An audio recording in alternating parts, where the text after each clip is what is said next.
Phew, Lawrence, what a morning. Yeah, quite a morning. Already quite a morning. We'll save it for the camera. Is there a way to mute yourself, like your video, or just your.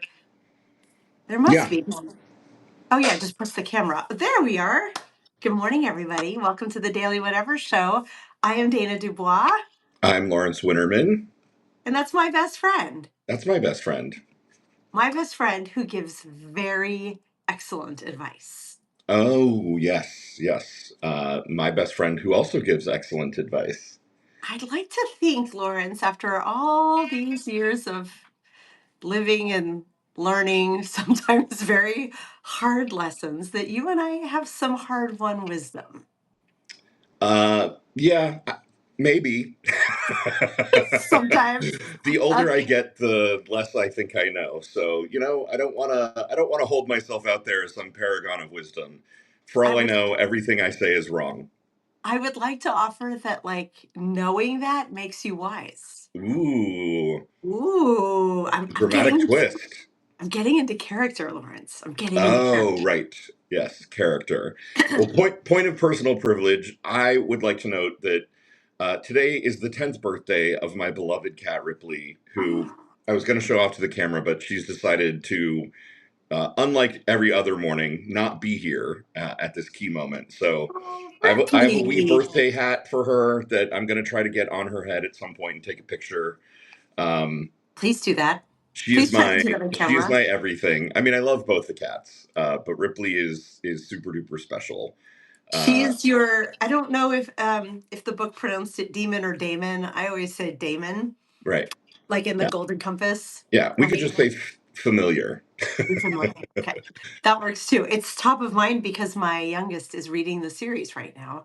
Oh, I know. I was like, oh my god, I loved these books. I yeah. mean, we were adults. Don't get me wrong. I didn't read it as a kid, but the whole what his Dark Materials trilogy, really solid. So I'm excited she picked that one to read. And That's I great. love the whole idea of the I believe they should be pronounced daemons, but I think in the movie they were called demons, which just makes them sound evil. Yeah.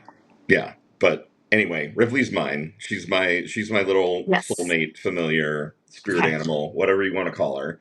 Um, Yes. yeah. Jason O'Dell is saying Matt Damon. Yes, you're Matt. He is she is your Matt Damon. I am going to need to pause just to give everyone a heads up for like a minute while I see my eldest out today. It's a All very right. early start, a milestone day, as it were. I'm going to do it right now. In fact, I'll be right back, you guys. All right. So Nikki, both of your cats are 10 this month too. Well, I mean, Ripley's always kind of half on the shit list and half off the shit list. She's truly the smartest little creature. Like the fact that a 7 pound creature could be uh, this smart and this funny and have this much personality always kind of amazes me. She's just perfect. She uses her claws as her love language, which took me a really long time to get used to. But she absolutely does. I swear to God, you guys, she has a sense of humor. Like she will do things and then check to see my reaction, and she's just the funniest little creature. And she has lately developed this habit when it's time to wake up in the morning. If I hit my snooze button too many times, she will run into the bedroom and leap onto my chest with all 7 pounds of her weight and wake me up. So she literally plays Hop on Papa to get me out of bed in the morning. Oh, baby. You're Yeah. talking about the birthday girl? Yes, I'm still talking about the birthday girl I'm because, putting a whole bunch of hearts in here. Let's all have some hearts for birthday Ripley. aw, Oh, we got to celebrate our good times while we've got them, right? it might sound silly to be this attached to pets, but I think we all are these days, right? Yeah, Like they're parts of our family, and right. I told you I'm about the tragedy at the doggy daycare yesterday that yeah, happened. that sounds horrible. It makes me melancholy because she's 10, and even a long-lived cat is only going to live till 20, so it just makes me really melancholy to think that we're kind of halfway through our journey together. But I'm really thankful for it because she's such a little spot of bright sunshine in this wacky world. Karen wants to know if Hop on Papa is a sex game. Is this the first advice question? It can be, Right. I mean, it is with my boyfriend, for sure. right?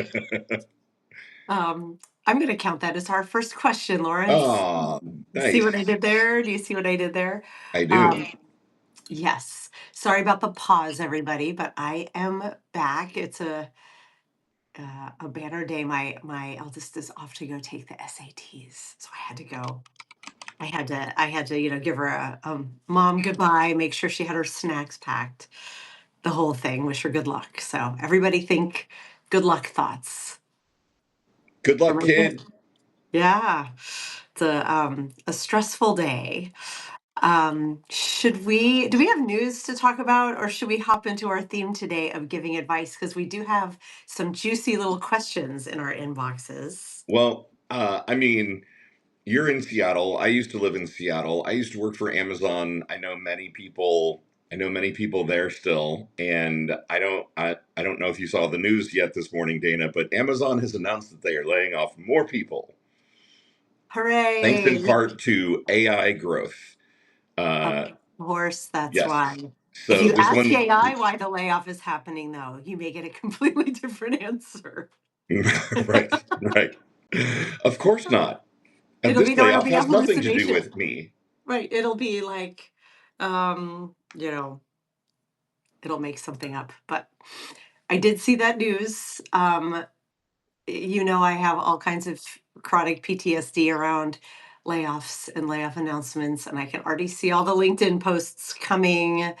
I like, God, you don't need AI to pre-write those. I mean, you just know what they're all going to say, and all of the like, I worked with so and so in the past, and what a team player.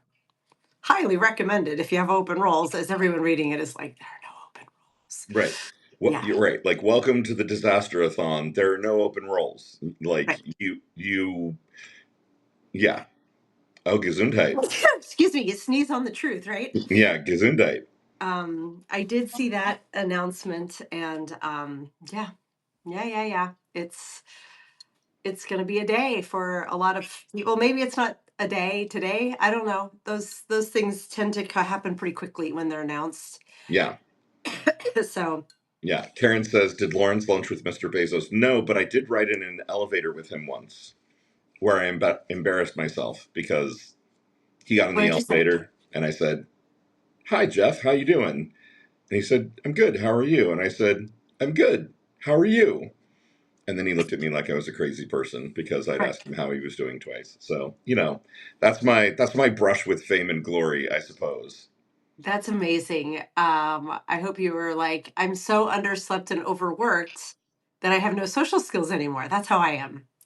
Yeah, pretty I don't much. even remember. I just asked you how you were. So, anyways, cheers to all that, Lawrence. Yes. What? Cheers. Cheers to a brush with fame in the elevator. Mm. If I had to give you advice about that, I would say, Uh oh. meh, Yeah. I mean, meh. you know, I instantly turned it into a joke, right? Like I immediately went and told all my work friends and colleagues like what I had done, and it was a big laugh, ha ha ha. Right. Which I think it has stayed with me all this time only because I found it excruciatingly funny afterwards, and sort of like, of course, that's what I did. No, that is legit super funny. I'm trying to think of famous people I've met and made a fool. Oh, I have the best made a fool of myself in front of a famous person's story. Can I tell it to you? I mean, of course. Okay. So I don't know how many folks in the studio audience here. I'm going to say studio audience like we're on a sitcom with canned laughter. I don't know how many folks in the chat know who Rhett Miller is, but he is a musician. He is the front man for the Old 97s and also a solo artist. Also, possibly the best looking human I've ever seen in person in my life. Like tall, willowy, angular, like totally my type. And if you Google Rhett Miller, you really just should, especially around the era this story takes place, which was like maybe 2003, early imaginary days or three imaginary girls days. Picture the scene, okay? I am hanging out with Liz, my literal partner in imaginary crime. Oh, he Um, is really pretty. he's so pretty. I mean, like pretty, like like a literal pretty man, but not in like he's masculine, even though he's very pretty. So Liz at the time actually worked for Amazon, speaking of which, in the music department. And so when bands would come through, it was a small enough company then that she kind of met everybody. And you know Liz, like the most Right. delightful human in the world, right? You just, especially if you're like an indie musician guy, you're gonna love Liz. And so she knew Rhett Miller. It wasn't even just when they came through. I think she like was emailing with labels and bands a lot. So she knew Rhett Miller, and I was flipping out that she knew Rhett Miller. And he came to Seattle to play at the Showbox. And we went to the show, and she was like, "Do you want to meet him?" And I was like, "Oh, yes."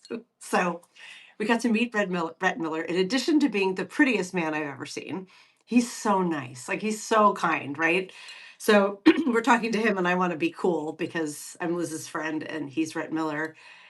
And she introduces me as Dana, and he says, "Oh, like the Alex Chilton song." And I say, because there was a song called "Oh Dana." He said, "Oh Dana, like the Alex Chilton song." And I said, "Oh, I only know the Big Star song." And Alex Chilton is Big Star. Like he's dead now, but it would be like being like, oh, like the Trent Reznor song, and you being like, oh, I only know the Nine Inch Nails one. Like they're Got it. Got synonymous. it. If you know Big Star, and they're like a quintessential indie band, a little before our time, like from the 70s, but like people our age who are into like indie pop really know Big Star. Famous for, they wrote the theme song for that 70s show, though someone else covers it. I think it's Cheap Trick who covers it for the theme, but they do have a song called Odana. It's a great song. And I said, "Oh, it's the big, I only know the Big Star song." And he just kind of looked at me for a second, and he was just like, "Oh, well, Alex Chilton is from Big Star." And I was like, melted into a puddle onto the floor and was like, "I gotta go." Oh, It was very embarrassing because I was supposed to be like music journalist. And I made a complete fool out of myself. well, Thank you very much. yeah, okay. I mean, I get it. Yes, we've all had moments like that, or maybe not. He was I feel very like I've had gracious more about than my it. fair share of I, socially awkward and embarrassing moments where I reveal myself to be a bumbling idiot. But whatever. for sure. I'm looking to see if we have any foolish stories here. My elevator fame was Ian Dunbar, famous dog trainer, called my dog a clever sausage at a dog trainer's convention. Musings. I want to be called a clever sausage. Actually, it'd probably be better if you were called a clever sausage, Lawrence. I mean, I'd rather be called a clever bun. A clever what? A clever bud. Well, be your own way. I made myself crack up. Okay, that's very funny. That is very, very funny. Um, oh, I hope I'm not getting sick. I'm a little sniffly. Maybe it's all the giggles. Yes. So should we jump in with giving some advice? Yeah. I mean, With how what we're how doing bad tomorrow, could this possibly go? right? How bad could this possibly go? We're going to welcome anyone in the chat who needs advice or who just wants to ask us a question. It could be like advice slash ask me anything. Right. We did miscalculate. We said yesterday it can be anonymous. How? How would Well, someone DM us anonymously on Substack? well, I mean, we won't. I won't. We won't read their names. Is what I mean. Oh yeah. Okay. Yeah. I should have clarified that we are not. There is no ability to Oh my God. actually Karen's send embarrassing in story is names. she got caught in a revolving door in a windburst and was wearing a dress commando style. That is brilliant. Wow. Um, I'm blushing on your behalf. Wow. That is. That is definitely something. I'm navigating to the chat now. So if you have questions, you feel free to put them in the chat of this live, or if you send them to me, I will see them and then I will not read your name unless you want me to, but I can read your question live on the pod. Oh, this could Um, be kind of fun. This is a little like newlywed game. Dana, Karen wants to know if Lawrence holds a grudge. we both hold grudges. So hard. So hard. Here's my thing about grudges. I have very few of them, very few of them. They last forever. Forever. The end. Once I have deemed you as unworthy, you are dead to me. Yeah. Lawrence, I think you're the same way, aren't you? Yeah. No, I mean, I don't have many for sure. Yeah. But I absolutely like if someone has crossed me or the people dearest to me, goodbye. You're the weakest linked. Like, Voted off the island. yeah, goodbye forever. Mhm. I've mastered. This is a terrible thing. This is a terrible thing to admit to, I suppose. I've mastered serving. I don't even. How do I say? It's not just like serving nooch when I encounter somebody that I'm holding a grudge against. It's I somehow know a way to act as if they don't exist and nobody around us can Oh, see yeah. them. Oh, yeah. Oh, Like yeah. I have a way of providing a cloak, an invisibility cloak around a Yes. person so they feel like they are a ghost in real life. It Yes. is It's an like the ultimate evil gray trait. rock. It is the ultimate gray rock, right? You're just, It's the ultimate gray rock. Like not only do you not exist, I don't acknowledge you, and I somehow work it so that nobody else around us will acknowledge you either. oh my God. I would not want to be on the receiving end of that from either of us. Right. Here's my one bit of advice I will give, though, if one is to hold a grudge, because I've had very few, they've all had just cause. But there's one in particular I'm thinking of, and this goes back many years to when I was in grad school, and one of my classmates in my very, very small program, there were only 13 of us, did me very, very wrong. And it was over summer break. And when I came back, I was like, I was doing what you did, Lawrence. Like, you were dead to me. Don't look at me. Don't talk to me. But I saw her all day. And what I sometimes, the way I feel when I'm feeling that way is that any of my intimates need to feel that way. My people need to also take on my grudge. And for a few days, people did. And then they were like, well, whatever. It's a school year. We're all here. And it hurt me so much to watch my friends be nice to this person Hmm. and welcome them, where I was like, you need to shun her. Do you know what she did to me? That proves she is unworthy of your kindness, your regard, your attention in the slightest bit. And it kind of destroyed me to have to be in close proximity and observe as everyone, was just nice. And there was no overt sign that she had been like ostracized. And I still don't know that. I still think I would have a very hard time with that if there was someone like immediate. Like when I take on that grudge, I need my people to take it on too, and that's not healthy. Do you have any advice for me there, Lawrence? What should I do? I don't ask me. I'm Right, exactly we're the the same way. same. I don't know. I'll tell you as soon as I figure that out. Mhm. If I have a blind spot, that's one of them. Ooh, I see a good question in the comment from Musings. What do I do if a family member, what to do if a family member discovers your Substack and you want to write about things in your past that may cause them pain to read? Oh, I Uh, love this question. I do too. I know my answer. I know my answer too. Do you want to go first? Big Bear? Sure, Auntie Red. Can I say this all with the name? I'll say the names with an eye roll. Yeah, musings. I think like this is your one precious life. Live your truth. If you are writing things in your Substack that would cause those people pain to read, then they shouldn't have done those things to you. You absolutely have a right, and I would say an obligation to yourself to write your truth and share your truth. If Substack is the way that you are helping to make sense of the world, and process your feelings, it's yours. Do it. Do what you want with it. And if they have an issue with what you have written, they can talk to you about it. And um, yeah, I think that's kind of like the nut of what of my answer. It's like, live your life, musings. Like your life, as Mary Oliver would say, what are you going to do with your one precious, beautiful life? I'm sure I'm getting that slightly Rare wrong, and but rare and precious, I think. But yeah, yeah, rare and precious life. Like live it, and tell your truth, and yeah. fuck censoring yourself for anybody else's feelings.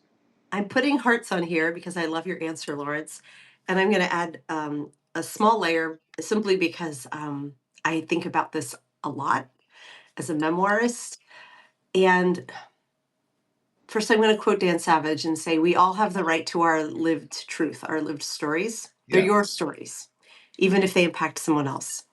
Um, if you are going to be writing, you have to know that actions have equal opposite reactions, right? So I am selective in the stories I choose to tell and where I choose to tell them. And there are stories I have that I choose not to tell because of the chance that someone who is living and potentially paying attention might read them, because I don't want to deal with the consequences of those stories, not yet. So it's not something that you can just do and be like, well, you're not allowed to react because it's my truth and my story. It is your truth and your story. You are allowed to tell it. You should tell it if you feel good about telling it and you feel like it's important to put it out there. And also, you should know that there will be a reaction.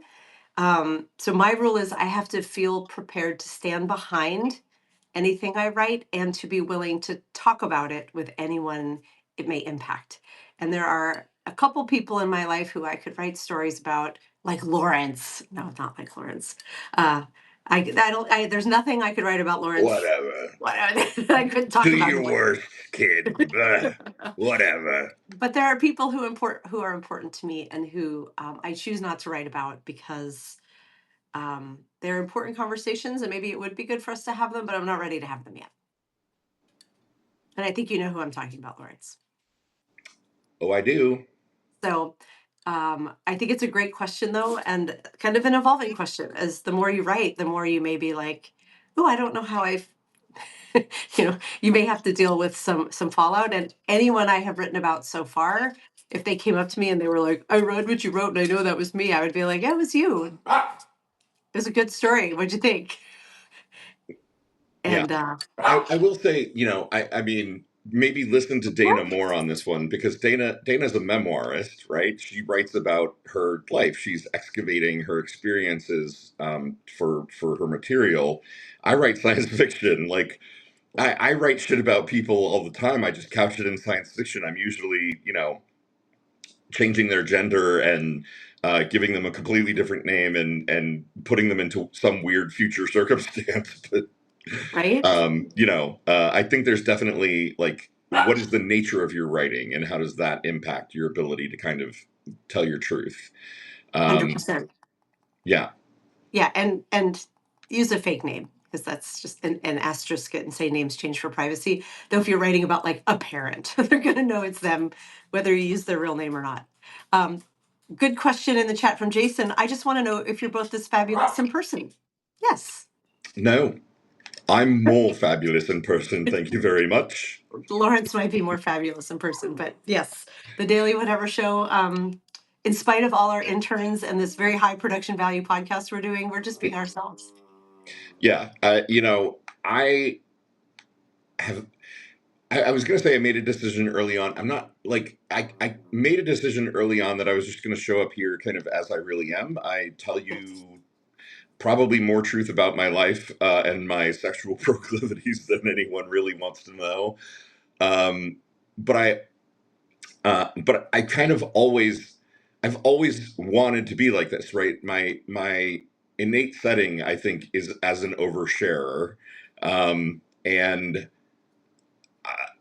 as we have gone on and done this more, I keep making decisions, like little decisions of like, oh yeah, I don't care if I share this. I don't care if I Yeah. share this. And the net result is I end up sharing quite a lot. And I don't, at this point, what is somebody going to fire me? I don't have a job. I've been unemployed for 18 months. What are they going to do? Not interview me? I haven't had an interview in fucking ages at this point. Like, I don't know. I shouldn't shake my fist at the sky. Do your worst, because then ICE will break down my door and haul me away for being a subversive. But I figure that's coming anyway. Probably. It probably is. This little dog is being very barky this morning, so I'm bringing her on. Kira doesn't have much in the way of advice, but she is good for comfort. She is good for comfort. We do have another question in the chat. I'm not going to read the name just because I don't know if you want your name read with this, but it's a really good question. I have an estranged 17-year-old. I want so desperately to connect. I'm just honoring their request for now. Do I just ride out the wait and hope they come back around? That's heartbreaking, first of all. I have a 17-year-old. My heart is breaking for you. So I just want to say that first, that's really, really, really hard. I'm just pausing because Cat just typed the earthquake. Is there an earthquake right now happening somewhere? I don't know. Cat, Pat, are you okay? illuminate. Um, and someone else is saying, I have a son I am estranged from. It is beyond painful. While you search up earthquake, I will start with the answering. There's probably a lot more information that I would need to know in here to give a full and complete answer. But on the whole, I think parenting right now, like this in this moment, parenting teens, there's a really big emphasis on kid-led parenting. It's been this way my whole parenting life for sure. That's very different from when we were growing up, and it was very top down. Parents making all the decisions, kind of more authoritative. The flip side of that, though, is I think that we lean out sometimes when it comes to big, emotional, hard things, and we're like, well, they're going to figure it out. And there are times when you need to, as a parent, you need to let them figure it out on their own. Um, but it's also important to remember that they are kids or teens. At 17, practically an adult, but still that like prefrontal cortex is not fully developed. They building emotional intelligence is a lifelong skill. So, my answer is in whatever way you can, you need to let them know that you love them, that you're here whenever they're ready, and that you are not checked out. You are not turning your back on them in anger. Your job as a parent is to always be there and that you will always be there, no matter what the conflict is. Um, that said, if they are pretty adamant about needing space from you, I think you show their emerging adulthood by um, respecting the boundary that they've put up, but leaving that door really open. As hard as it is to, sometimes it feels better to just close the door and be able to move on. When it's your kid, I think it's your job to do the hard work of leaving that door wide open and to intermittently send, like, don't show up on their doorstep, don't show up where you at their work or where they'll be, but in whatever way you can, whether it's a text or an email, just say like, I'm just letting you know I'm here, I'm thinking about you, the door is open whenever you're ready. um, and when they do indicate that they're ready, probably have a third party to help with some of the conversation if they're willing, like see a family therapist, try to see if you can come up with a way of navigating your conversation so they don't end up in a place of conflict and estrangement. Yeah, I That's think my that's advice. beautiful advice, Dana. Thank you. I think the only thing I would add is, maybe in addition to making it very clear that the door is always open and they are always welcome to reach out to you, I might say something like, I recognize that you need some distance and some space at this moment. You're always welcome to talk to me or come to me with anything. I am going to reach out to you again in 6 months on this date. Yes, that's a And great idea then to let them know. then there's at least you're sort of setting the expectation of I will reach out to you again. You're letting them know when. It's not a surprise. It won't be a surprise when it happens, and you're giving them cooling off space and letting them have some time. I think there's a different dynamic, right? When anybody, but maybe when a child in particular who's going through their differentiation phase from their parents, when they're being chased by a parent, when they're feeling like the parent is not respecting the boundary and letting them kind of have their space. I think if you turn off that dynamic, if you make it like, I'm always here, you can always come to me, I will reach back out to you on this date in 6 months. And then Yeah. you're removing that chasing dynamic. And I think maybe it gives the kid a chance to be like, oh shit, I kind of don't like this you know, when my parent isn't chasing my affection. I think Right. it creates a different energy dynamic in the relationship. And maybe that could help shift things. Yeah, I love that advice, Lawrence. And one other thing I thought of, I read, I'm not going to name names because I don't know if people want to be recorded with their names associated with comments, but someone who, I'm sorry to hear this, but their co-parent is, it sounds like, creating a hostile situation where the child no longer wants to spend time with him. That's that really breaks my heart. If there is a family member or friend, a trusted adult who can be the conduit between you two, it would be great to have them help maybe facilitate that, or just say, or even have them be a like, this won't go back to your mom slash dad, but I'm here if you need an adult to talk to. Right. They know I'm reaching out and saying this, but they also know that it is not like a Jack and Jill bathroom. The Right. door is closed on this side and it's open to you. They just want to make sure you're supported. It's always a good idea to have an adult like that in your kid's life. Um, though I don't have one right now, but that might be something good while you are not the person they're coming to with things. Yeah. Okay. I think that about covers that one. I hope it was helpful. I'm sorry you're dealing with that. That It's really hard. breaks my heart. I mean, yeah. Okay. Shall we move on to the next question, Lawrence? Can I change the vibe to something a little bit funnier? Okay. Okay. Um, okay, here's the question. Anonymous for a good reason. And I think I can't wait to hear your answer for this one, Lawrence. So I've been dating this guy for a month. It's going well. But last Saturday, he spent the night, and as he left me the next morning, he stole a roll of toilet paper from my bathroom. He wasn't even sneaky about it. He waved it and said, I'm out, so I'm taking this, as he left. And it gave me the ick.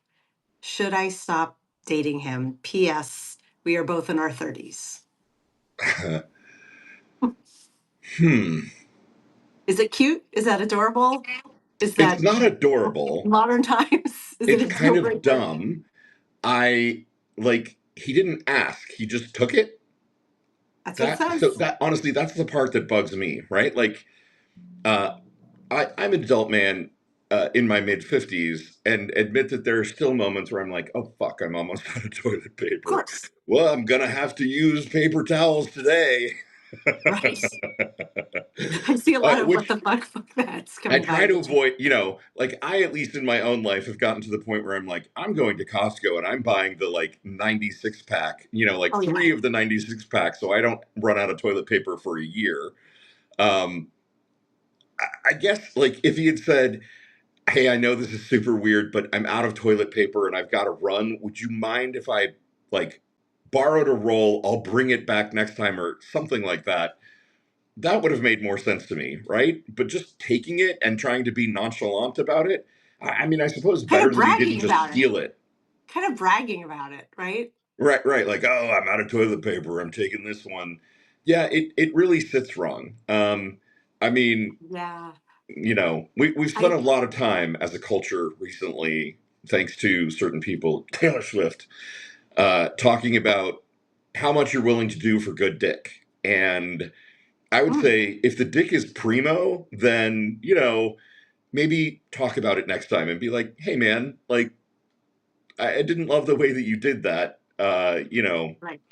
Uh, if we're Maybe you were trying to be funny.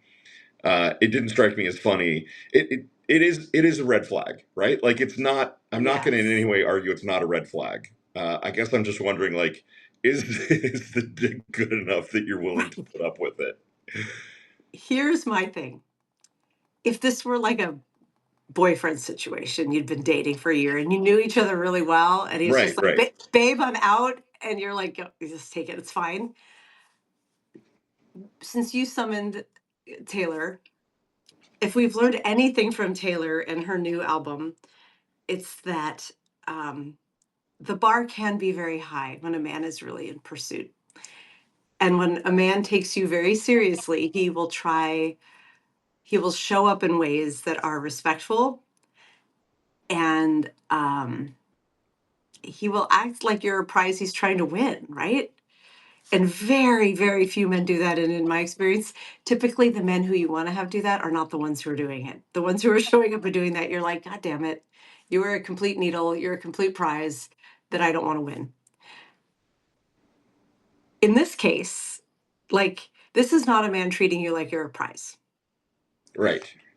This is a man at best who thinks it's cute and funny in his 30s to be like, ah, ha, ha, I'm not responsible enough to keep toilet paper. It's like it's tapping into that feeling of like women and emotional labor and the fact that we always have to program manage everything. And the men are like, ah, ha, ha, I don't know how to run the dishwasher. It's giving that vibe. So it's not a red flag quite, but I would call it a very amber flag. Right. See, it's And it interesting. depends, yeah, how seriously she's taking this guy. If it's just a like, the dick's good and I'm having fun, then Right. like whatever. But if this is a potential like big R, if this is a potential real guy, this probably isn't your guy. And here's the thing. I think there's kind of a gay straight divide here, right? Like in a Yes, straight yes, relationship, always. I absolutely see it being a red flag. In a gay relationship, I mean, I don't know. How many times have you hooked up with this guy? Like, if it's, you met on Scruff She and he said a came month. over once and you had sex and he's leaving with a roll of your toilet paper, Yeah, huge red flag. Don't hook up with right. that Check guy your again. wallet. If Check you're your wallet. Make sure he right, didn't take check your anything. wallet. Exactly. Make sure that he didn't leave his crystal meth somewhere in your house. Um, but yeah, like if it was somebody that I'd hooked up with a couple of times, I feel like Yeah, for gay dudes, it's a little more. I don't know. Maybe this is just me. I'm a little more kind of bro about those things, and I just be like, "Oh, okay, right, haha." I'd probably say something like, "Bring one back the next time you come back, asshole." right. So It's she said a month, so I'm gonna say this guy probably isn't taking you all that seriously. So it all kind of depends what you want out of the relationship. I mean, maybe he's just being charming and funny. If it's just that in isolation and you feel like you can talk to him about it, then yeah, you're golden. But if you're like, he's not showing up great anyways, and I feel like it would be potentially a relationship extinction event to bring this up, then, yeah. probably Yanni not gonna saying work. it's giving very they're just jokes, bro, which I get. Yes, I get that it that's, is. like a condescending talking down, like it's just a joke. Yeah. I Uh, mean, and it is kind of funny, but also like, ew, it's the ick a little. I get yeah, it. no, there's definitely ick. Robin is saying bring a bouquet of TP back next time. Right, like if the dude then came back and brought you a full pack and said like, Right. Right. yeah, Yeah. Exactly. Like if you show up bigger and you're like, I'm really sorry, that was very rude. But I had a big work meeting because I'm a big businessman, multimillionaire, in fact. busy with Would you? business, right? I'm a busy businessman, busy I'm a with busy business. businessman, and would you like to come on my boat next weekend? I brought you a dozen red roses and like a Costco size of A toilet paper. Costco pack of toilet paper, right? I don't think that's going to happen. I'm just going to go out on a limb and say probably not going to happen. But all right, I think we covered that question. I just want to note. So, Kat said, "Kat, I hope you don't mind me using your name." Uh, you said the first time she went to go meet uh, my father's dad at Thanksgiving. Okay, grandfather. His wife took I'm assuming this is one of your kids, for over an hour and didn't tell anyone what she had done. I was freaking out. They thought I was crazy. And I thought if I took their toaster and left for an hour, they would have shit much less if I drove their cart away. This was my kid. Um, yeah, that would be super weird. Like if someone that you barely know takes your kid for an hour, I would absolutely be freaking the fuck out about that. Uh, Without telling you, they just took your kid? that's what it sounds like. Oh my God. Uh, that's a like call 911 thing. Or like call their cell phone and be like, where the F are you? Yeah, yeah, no, that would freak me out, and I would not want anyone fucking gaslighting me and telling me not to make a big deal No. about it. I would literally, I'd be like you're gonna call her and get her to bring the kid back, or I'm calling 911 right now to report an abduction. I'm not fucking around. When Lawrence gets in I'm not fucking around mode, he is really not fucking around. Can you just I, say that again, Lawrence? Because I got like a, "Ugh." I mean, I'm not a dancing monkey. I can't perform on demand. No, I'm but not you fucking around, Dana. see? See? That was good, Lawrence. That was good. Shall we move on to another question? Oh yes, let's. Okay.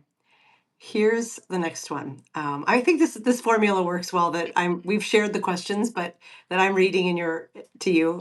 Is it okay with you, or do you want to read? No, I'm cool. All right. Next question. I've been dating my boyfriend for about 5 months. He told me he loved me a while ago, but I haven't told him yet, and I'm not sure what to say because I really like him. We have so much fun together. Sex is real good, and I don't want to break up. He is so nice to me, and that's hard to find, but also I'm not feeling sparks. What should I do? Dump the motherfucker already. Yeah, you're going to go full Dan Savage on that one? I mean, you're not feeling sparks.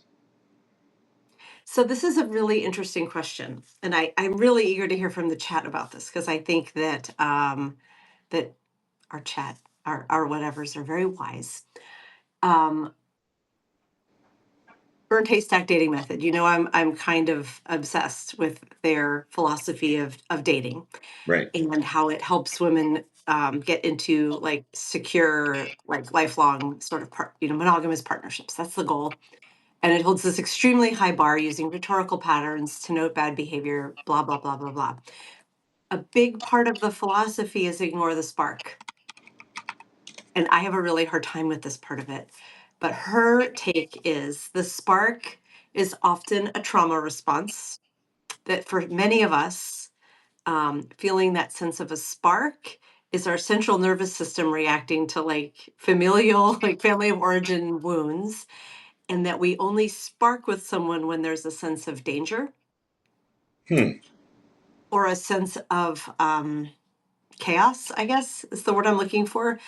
And that's kind of the whole bad boy myth, right? Like girls and women want like the bad boy because it's exciting, and there's also the idea that like men who can generate a spark often are manipulative and they know how to do it. They know the ways to lean in and to be a bit like and I feel this part of it of like doing like I'm very put off by men who come on too hard too fast. That's a really big turnoff. But men who lean in just a little more than is appropriate, there's something hot about that, right? And it's like a little boundary pushing in your direction. And so I struggle with this though. I have lived this. I for years stayed with someone where I didn't have that spark. Did I grow to have love for them? Sure, of course. Like, years of support and connection and just like mutual aid, I guess. It forms a love connection, but it's not the same as a love that starts from a place of passion, which is a better which is a better start to a lasting relationship.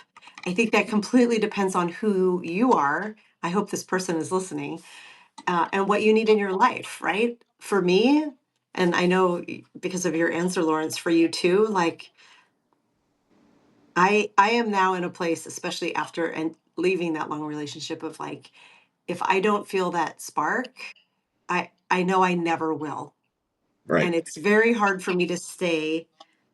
It's not hard for me to stay. I love being stable in a relationship, but it is less satisfying to stay if it's not there. I- In a way that well, for me is a this is relationship extinction event, right? yeah, this is So where for me, us being best friends, like I know some of the details behind the curtain here with that particular yes. relationship, which is that you had certain doubts along the way, and in the end, ultimately those ended up being kind of confirmed, right? Like I won't go any Yes. further than that, but you had some intuition that ultimately ended up being proven correct. And so I guess let me show the math on my dump the motherfucker already. Yes. If this person has said I love you and you're 5 months in and you aren't feeling sparks and you're not feeling like it would be honest to say I love you back, then certainly you need to have a conversation with the person. And just based on everything that I've seen,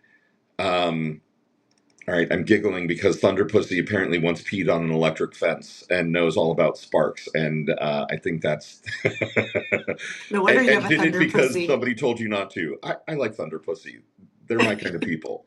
You peed Um, on an electric fence and now have a thunder pussy. I feel like there's some like electricity yeah, thing there's like that, there's like a superhero origin story in there somewhere, right? right? Right? I peed on an electric fence, and now I've got a Thunder Pussy. Bam. I love it. um, all right, so like you Keep need to going. I have a like your math. conversation. I You like need your to have a math. conversation that is basically like, like I really, it's the conversation, right? I care about you. I'm not ready to say those words yet. And in my experience, those conversations usually end up being kind of relationship ending events, right? Because if two people are mismatched in their um, kind of the speed with which those emotions are developing, it's a lot of work that most people are not capable of to kind of hang out and be, you know, it would take a lot of work to be like, we could still date and see if those feelings develop. But again, in my experience, those feelings never have. If I haven't felt them 5 months in, they're not coming. Right. Like that, the train don't stop at that station for this particular That's so situation. that's so interesting, Lawrence, because for me, I have been mulling this of like when you say I love you to someone, what or that you're like, I'm in love with this person early. And I'm defining early as the early months of a relationship. Like, what is it that you're responding to? Because um, it is like, for me, it's a chemical feeling.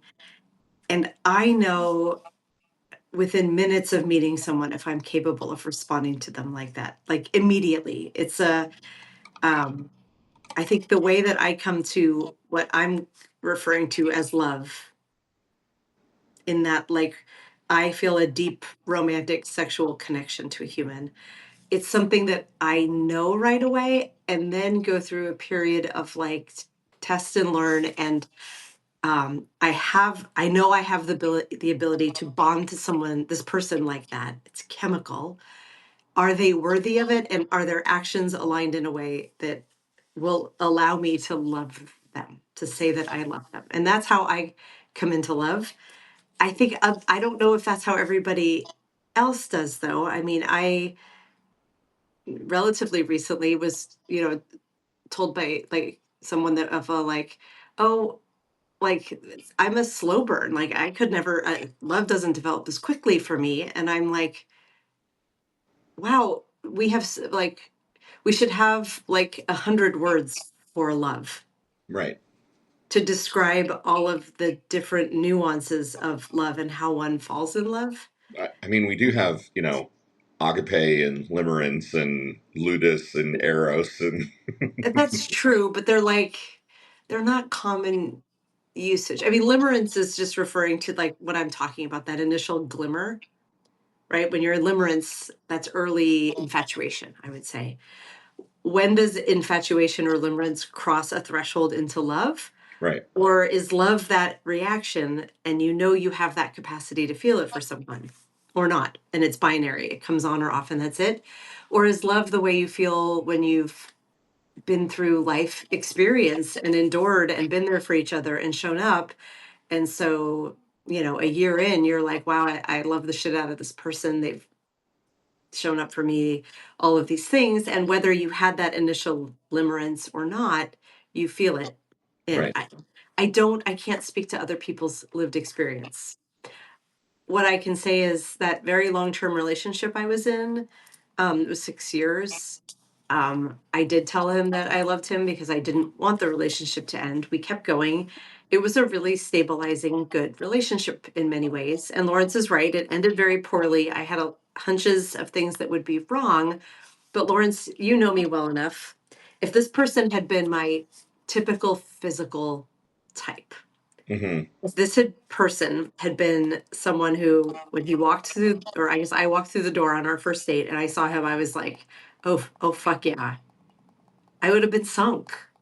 Yeah. Right. So, like, I feel like a superficial person sometimes, and I've struggled with this in my life of like, there is a way I tend to like men to look, but it's more than just their looks. It's the spark that goes along with it. But that spark tends to come when they look a certain way, right? And in my older years, I've just come to accept that like the heart wants what the heart wants. Yeah. And if I am a monogamous person, and if I'm going to be in an exclusive sexual relationship with someone, I want them to make me feel this way in my gut, that initial reaction. Otherwise, it feels like eating tofu when you want a steak, I guess. Like tofu's fine. It fills you up. It's got nutritional value. Sorry to any vegetarians out there for that poor metaphor, but I think you know what I mean. Yeah. It's satisfying. It's stabilizing. Thunder Pussy wants you to describe the look. Lawrence, you want to take a crack at it? Tall, gangly, uh, an ectomorph, an absolute ectomorph. If he looks like Jack Skellington from Nightmare Before Christmas, pretty much that's what she wants. I like, yeah, high cheekbones, big noses, angular faces, sparky eyes, hair, moppy headed, preferably like hair, you know? Right. He should be a musician, probably guitarist. Yeah, they don't have the music. I'm kind of turned off by musicians now because Slightly emo and shoegaze. that helps, but not a A requirement. soft boy. As a soft boy, I like the soft boys. Very brainy, a little bit weird. Definitely left of center politically. Right. Really Char pretty saying a hands, string bean. string bean, Lynn hands and said forearms. Adrian Brody. Adrian Brody is so beautiful. Yes, Adrian Brody. Adrian Brody for sure. Gautier, although I haven't seen what he looks like in many years, but in the someone that I used to love video, oh my god, he's so handsome. Though it shifts, as you know, from my like most recent crush, Lawrence, like not as skinny, not a musician, not emo at all. So like there are movements within it, but that tends to be the archetype. Yeah. Um, so yeah, if you guys know anybody out there, Right. Right. wink, wink, Uh, wink. yeah. Okay. Kat has a question. A Okay, good legit question. When do you guys think it's appropriate to date after somebody you were with died? I'm not ready, but I feel like I should be, but I wonder if there's a rule for that. Um, Kat, this is such a good question. it is a good I have so question. many thoughts. Lawrence, you go first. Um, I mean, I think you all know me well enough now to know that I, above all people, am like, fuck social programming and conditioning. I mean, I think, at least, like, the way I was raised, there was sort of this idea of a year, right? Like, if somebody passes, um, that, like, the time takes what it takes, but that it was socially appropriate to wait a year. I am not sure that I would impose that kind of police system on anybody in this day and age. Um, but I also think it's entirely about your heart. And, losing a partner, like, knock on wood, so far in my life, I have not experienced that. Um, and I can't imagine what it would be like. And I think it would take me a while. I'm not sure that I would be through it in a year. Um, but I don't know. Maybe I'd be through it in 6 months, right? Like maybe I literally just don't know how long it would take to get over a loss of that magnitude. And I feel um, Yeah. like listen to your heart. And if your heart is saying that you need more time to like fully grieve the magnitude of that loss, then do what your heart is saying is right, and fuck any social expectations. Like don't let anybody else tell you what is appropriate or not appropriate. What do you Yeah. think, Dana? So I have somebody you're with dies. How long are you supposed to wait after before you could I date have so again? many I have so many thoughts on this. I am also thankful, knock on wood, that I have not had that experience. But what I have been on is on the other end of it.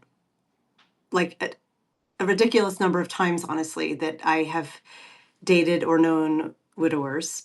Um, and the advice coming up immediately is the heart is a really bad timekeeper. Right. So I wouldn't even think about it as time, and I wouldn't think about it as binary. You are marked by this experience forever and it will rear up forever. Forever. I I was very in love with a man whose wife had passed. I was the first person he was with after, and it was 2.5 years later.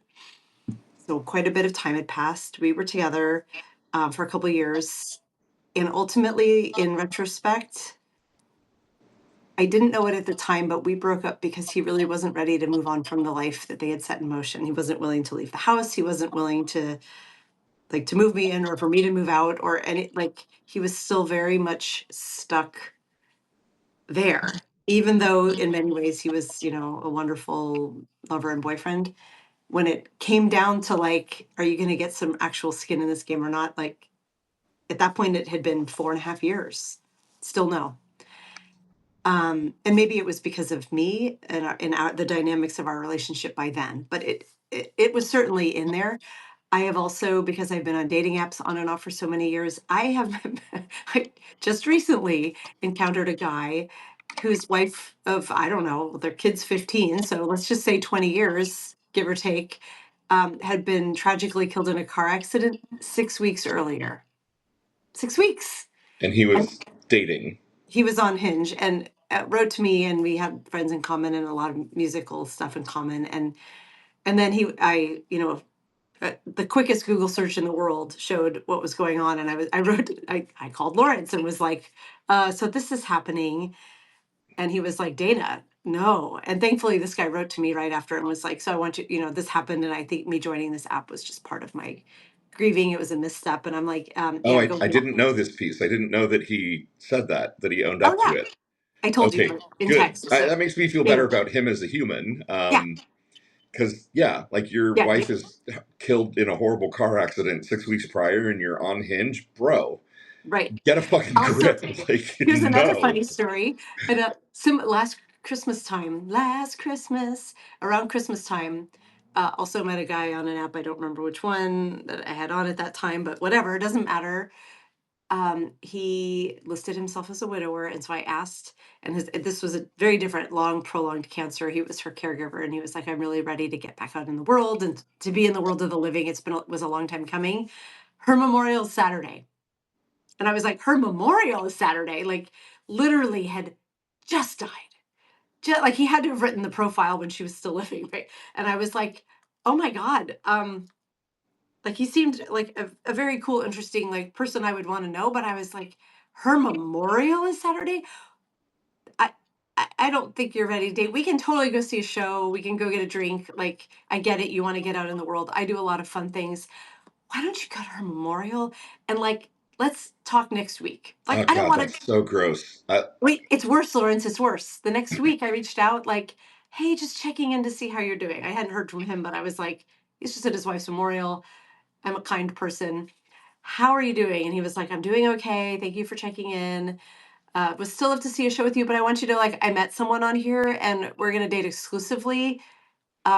So I just want you to know that before we meet up." And I was like, she's not even cold yet. Like Oh, it's my just God.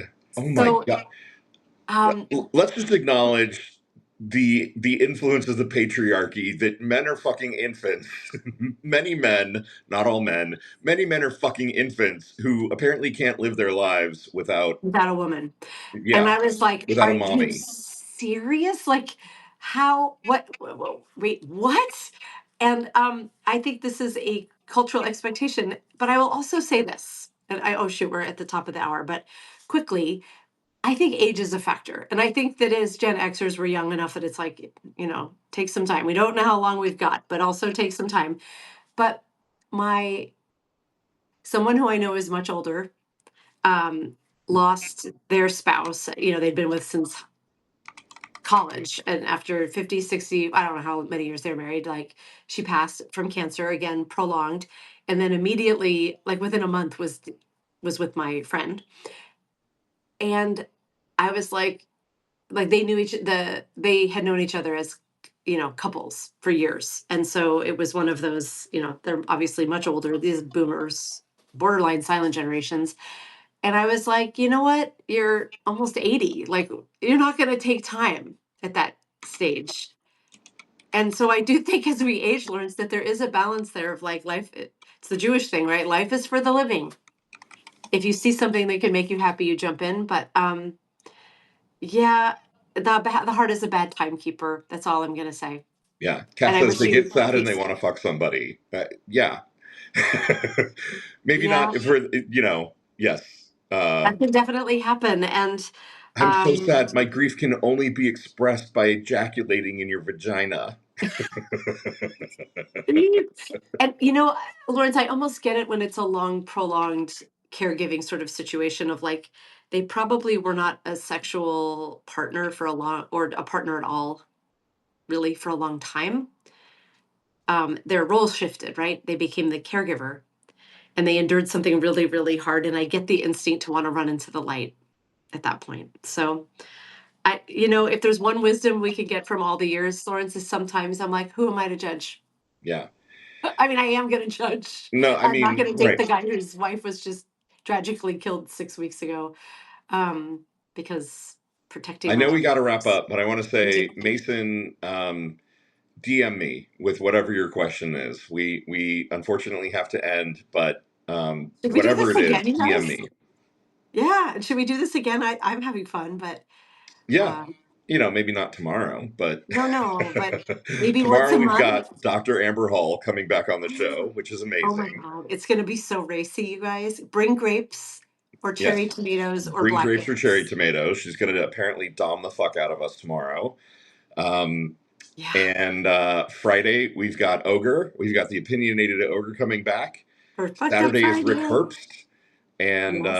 yeah, And we just booked a very special guest for next week, but I'm not going to disclose who, but I'm somebody new who I'm very excited about.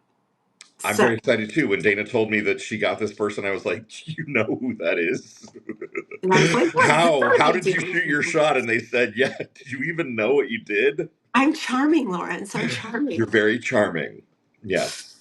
Oh my gosh. All Have a right, wonderful day, everybody. everybody. Second day in a row, Kira has been I here. know, very interesting. I Again, know. I say impending earthquake. Shh. Right.